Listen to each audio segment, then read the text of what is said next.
10 alumnos de Ribeira e 10 de Porto do Son, 10 no módulo de carpintería e 10 no de conservación de montes.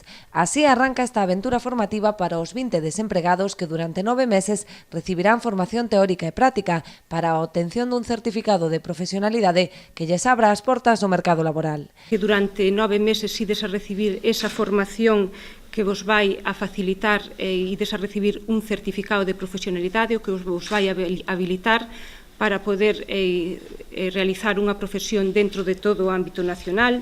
Ese é o principal obxectivo, o principal dos obxectivos do Obradoiro é que cada un de vós saquedes o máximo proveito de todos eles, ese é o maior éxito, pero tamén é certo que co voso traballo durante estes 9 meses pois vai redundar tamén en beneficio dos veciños tanto de Porto do Son como de Ribeira. Trátase de dúas especialidades con alta demanda de profesionais cualificados, tal e como lles lembrou o alcalde de Ribeira, que lles animou a esforzarse durante estes meses.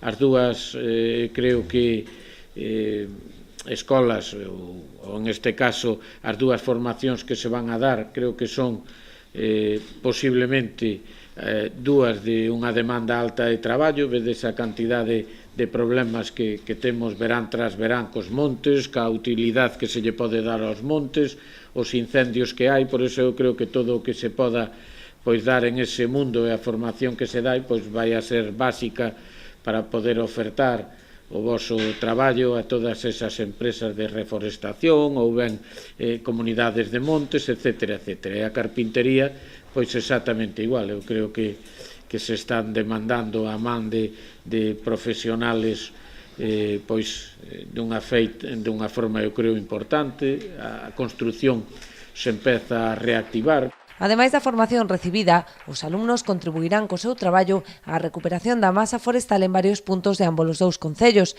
así como á restauración e colocación de novo mobiliario urbano como peche de madeira dos contedores.